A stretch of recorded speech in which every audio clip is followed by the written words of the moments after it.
Hello everyone, welcome to the Kindred Spirit interviews.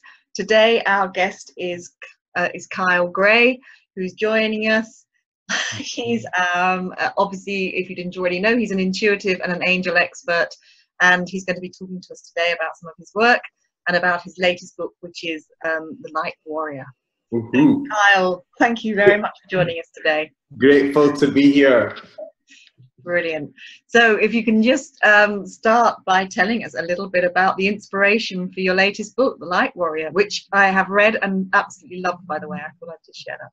Thank you. So Light Warrior is my latest book. It's a book that's a call to the response that so many people are feeling that they need to help heal the world. They need to help bring light to some of the darkness that we are facing on the planet. And my response to this book is facing our own darkness is about healing the world. So ultimately it's about healing thyself to heal the world. And for me, a light worker is someone that hears the response to bring change to the world. And a light warrior is the soul that acts upon the call and makes the changes happen.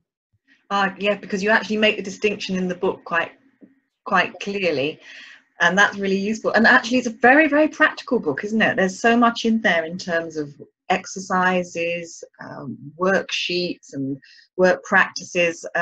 Was that a very conscious thing? Well, I wanted to make it a warrior workout. That's what I kept calling it, and that was given to me by Michelle Pilley, my editor. She's like, let's call it Warrior Workouts. I wanted to make it a book that wasn't just about the theory behind spirituality, but the practice of it.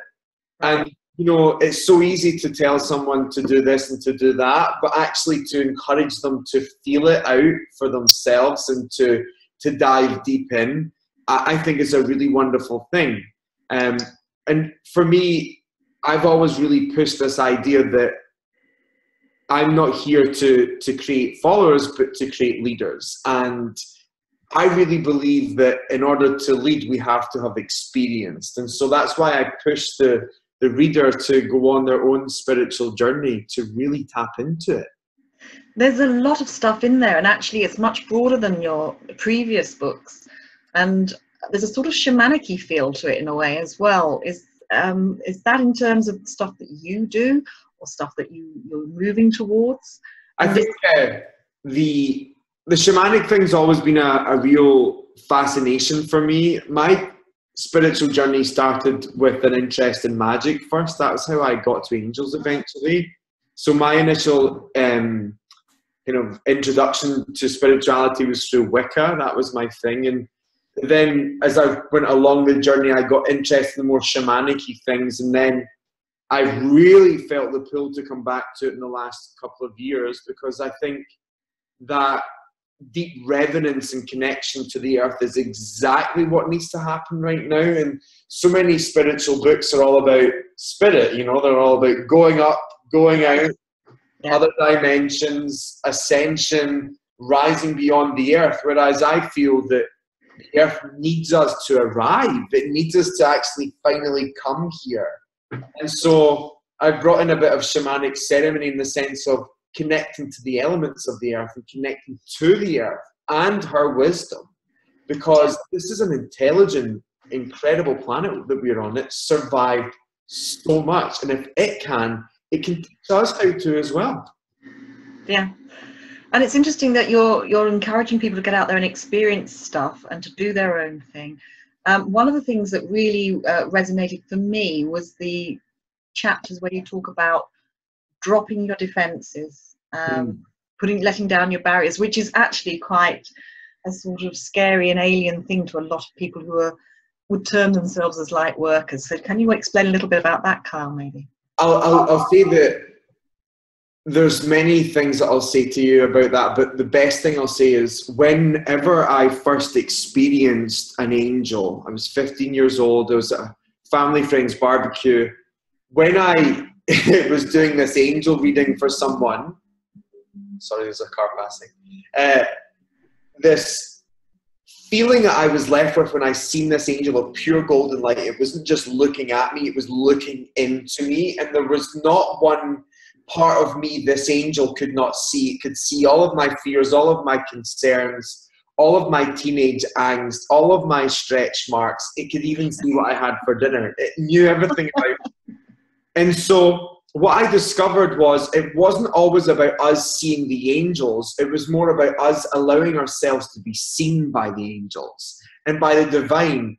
And we live in a world where we feel like we're always under attack, or we need to hide ourselves, or for some reason it's become a natural instinctive response to cover ourselves up, or to go away, or to hide behind our phone. You know, there's all this stuff. And so in the book, I invite people to drop their shields so that they can reveal the deepest, most vulnerable aspect of themselves.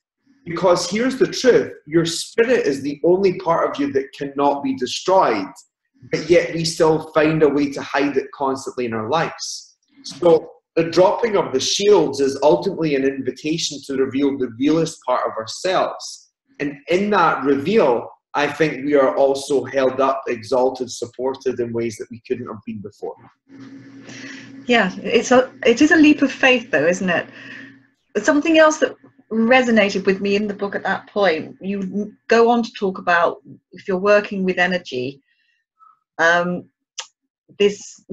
people getting nervous, getting frightened, and getting to the point where they suddenly think, you know what, I need to protect myself.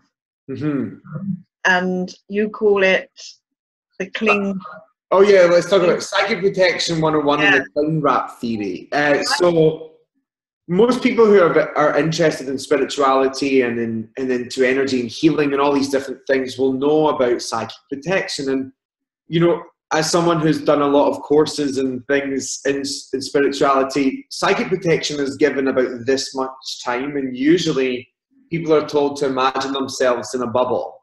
And what I've come to experience is most people who were putting themselves in a bubble were still being drained, were still feeling tired, were still feeling under threat. And I asked my angels why, and I remember being told, because they're locking it in. And most people put the protection on too late.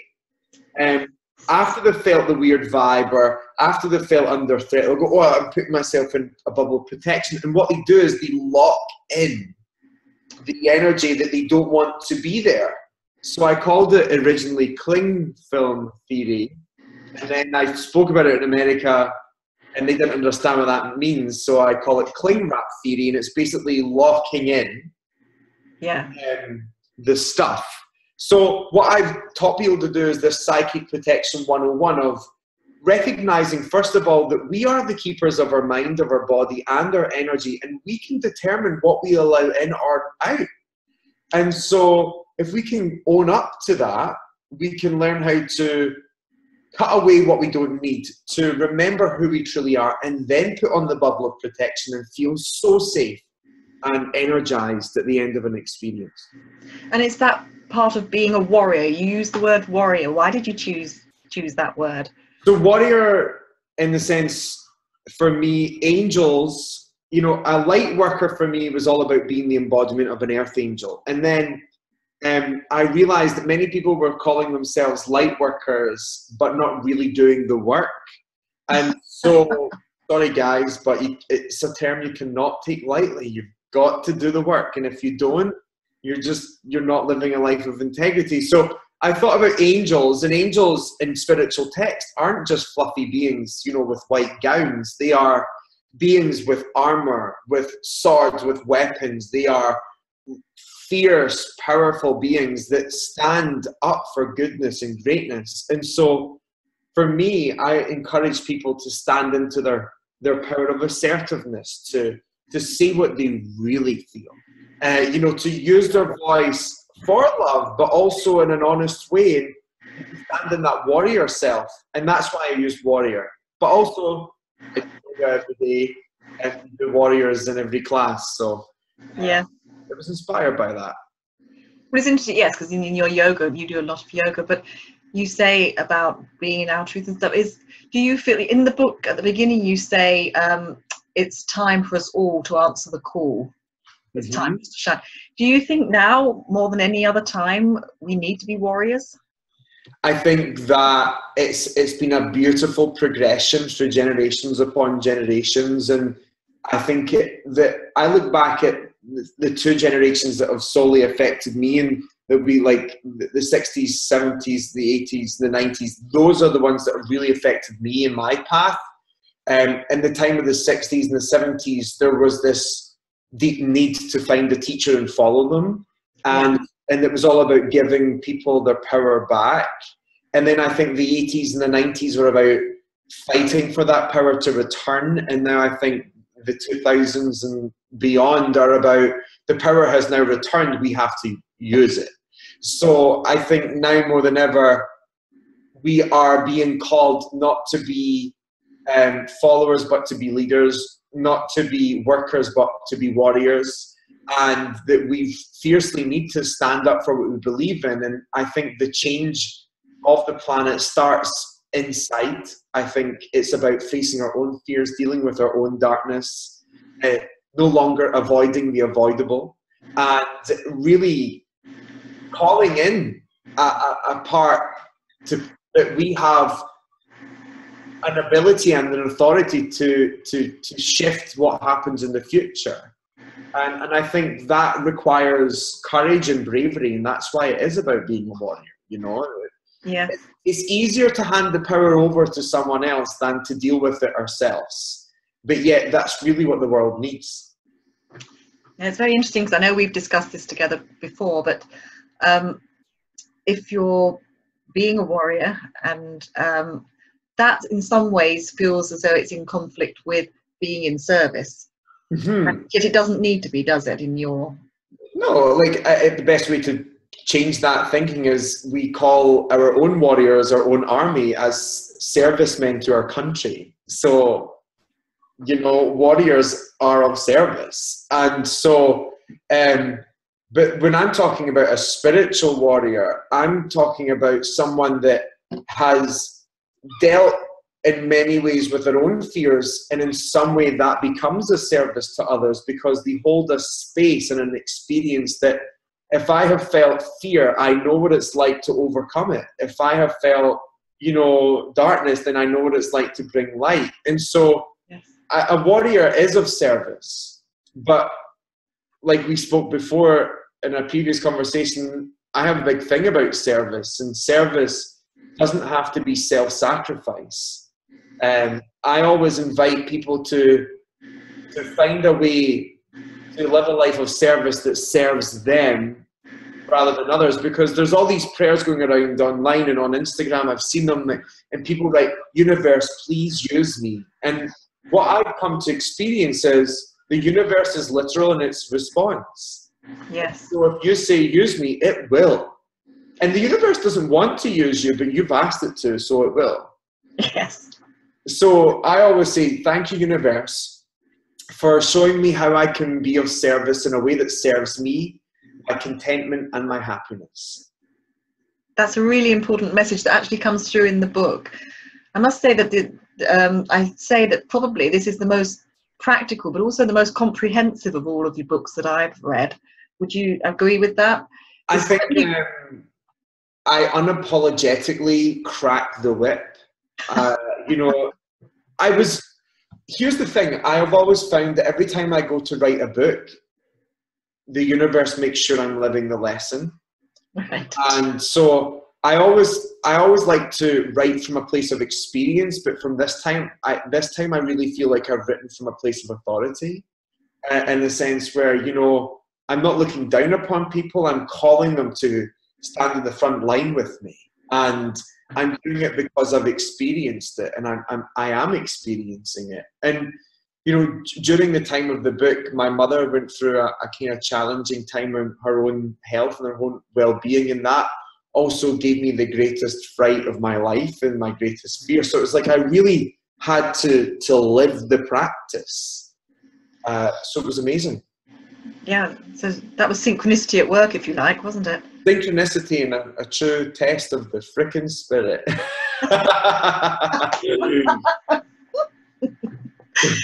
You dedicate the book to Louise Hay. Why is that? Is because does she personify these qualities that you look for in a light warrior? At the start of the book, I wrote about different warriors that I really look up to. So I spoke about, you know, the monks that self-immolated, you know, like, that's scary. I wrote about Martin Luther King. I wrote about Mother Teresa. Then I also wrote about a personal warrior that's affected my life, you know, in my world, and that's Louise Hay, because here was a woman, you know, started our publisher when she's 60 years old after facing so much abuse and cancer and all these different things, and yet she found a way to love life and also lives a life where she knows that she's loved by life. And in the times that I've spent with her, you know, I've always been, first of all, corrected. She always puts you in your place and teaches you that you are in control of your life, and every single statement you say is an affirmation. She also taught me that to love life, and she also showed me that it's never too late. You know, you can start anytime you want. And so I really look up to her as a mentor, as a teacher, and as a friend. I think it'll be quite reassuring for readers and people who consider themselves ordinary people to hear that teachers and people they look up to can still be taught lessons from other people around. And in lots of ways, that's exactly what you're saying about not wanting to be a guru, but wanting to get people to step up and do the things that you do because they can.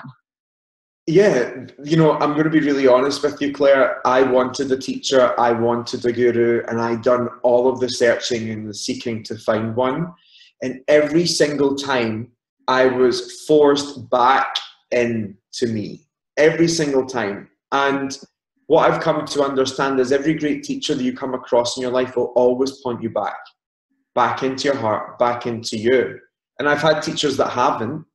You know, I've had teachers that have said, no, you know, I know all the answers.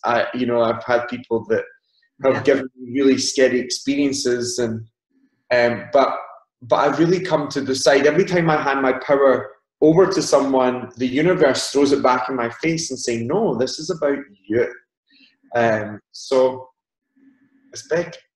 Yeah, and hence the book. Well, I absolutely hope and feel sure, in fact, that this book is going to do exceptionally well. I've really, really enjoyed reading it. I'm very lucky to have had a sneaky preview. When is it out, Kyle? It's the 3rd of October. It comes out, and it's available for pre-order. I'm so excited. Well, it's great, and thank you so much for taking the time to talk to me and for talking a bit about what motivated you with the book. And thank you very much, and we wish you every success with it, Carl. Thank you so much. It's been a pleasure to chat again. I'll see you soon. See you soon. Okay, bye.